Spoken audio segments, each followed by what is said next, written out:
Hi, I have a stammer, and I'd like to talk today about the need for change, a change in the way that our society regards stammering and people who stammer. You may be surprised to know that there are 720,000 or so children and adults in the UK who stammer, and that's a very large number, and yet we are virtually inaudible and invisible. And unfortunately, of course, the majority of us are not ideally equipped to stand up and change anything. You'll understand that when you find it is a struggle to speak, then often you are reluctant to speak. Well, you may say, why don't you ask a celebrity to explain for you? Everyone has celebrities. That's the answer, isn't it? And if you think about that again, then you come to realize that there are very few celebrities who stammer, and that isn't surprising either. And we've talked to them all, and we have not had the kind of support that I would have hoped for. Almost every day we come across a problem which you might describe as prejudice, and that's because so few people realize that stammering is a symptom of a condition in which the brain's neural circuits for speech have not wired normally. There's no evidence that stammering is caused by a weak or a nervous character, lack of intelligence, indecisiveness, or by bad parenting, or that anyone is to blame for it. So there you have it. The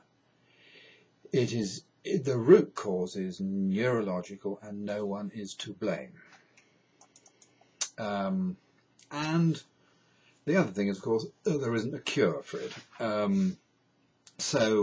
But although the majority of us are often taught through speech therapy or through our own experiences how to control our speech slightly more, but often I find that I put as much energy into that as I do into trying to control the things I say. Anyway, the important thing is that early intervention, when you get hold of a young child, allows the vast majority of those very young children at risk of a lifetime of stammering to regain fluent speech, to achieve their true potential, and to make a full contribution to society and to our economy. These children, everyone, is an asset to our society. We want to make as much out of them and for them as we can, and we should be doing that.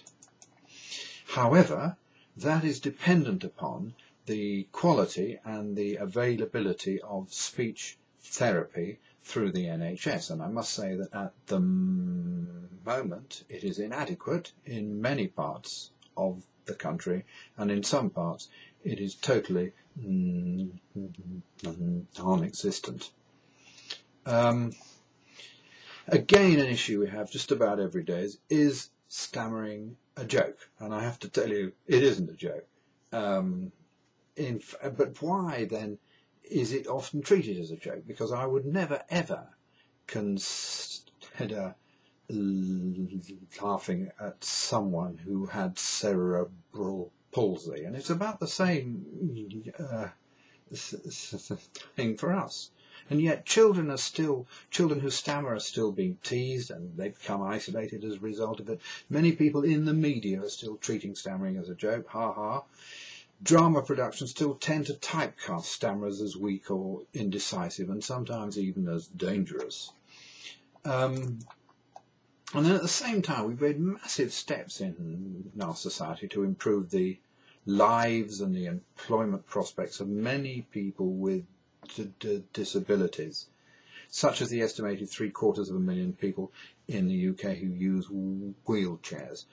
Well, a difficulty in talking is often at least as life-changing as a difficulty in walking, and possibly even more so, because we are increasingly defined by how we talk and how we communicate. I'm sure that I and others, we are being judged as soon as we open our mouth. We're being judged on our speech, not judged on our abilities. The problem we have is that we can't create awareness on our own. The understanding of stammering is so low that income to our national charity, the British Stammering Association, is also low, and public donations to them are in the region of around £100,000 each year, and the majority of that is needed simply to ensure that they exist. And if you compare that to another charity such as the Donkey Sanctuary, their public donations are around £20 million a year. Now that's a heck of a gap. Also out of that you have to consider how easy it is to communicate a need. If you're showing a picture of an animal that has been harmed by a human being, we all empathise immediately with that and think that's bad, and we should be helping it. We should be trying to do something about the situation because it's immediately understandable. But when it comes to stammering, you can show a picture of a child or an adult and it won't communicate anything because hardly anyone has any idea how stammering can alter a life. So we've got this massive hill to climb. In fact, that's why it's taken me so long to explain to you. You cannot explain it all in a single instant image.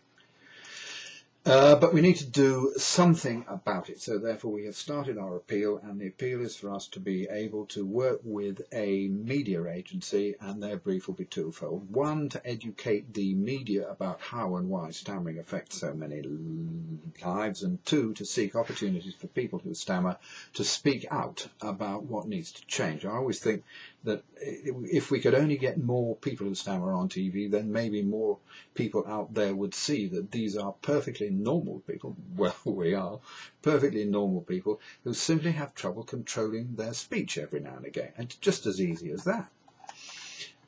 So if you can help in any way at all, that would be great. Clearly what we are after most of all is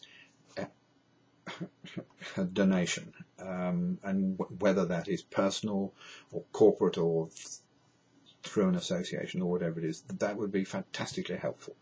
Or if you can spend time helping us, talking on our behalf, helping to spread the word, that would also be extremely useful. But I hope that at this particular stage what we are doing is just when people are kind enough to give to a charity, just think about us and possibly consider putting us on the list. I have talked for far too long. All the explanations on how you can help us can be coming up after me, but I just wanted to end by saying I'm extremely grateful that you've taken all the time you have to hear everything I have to say. I hope it's interested you, and I hope you will help us in the future.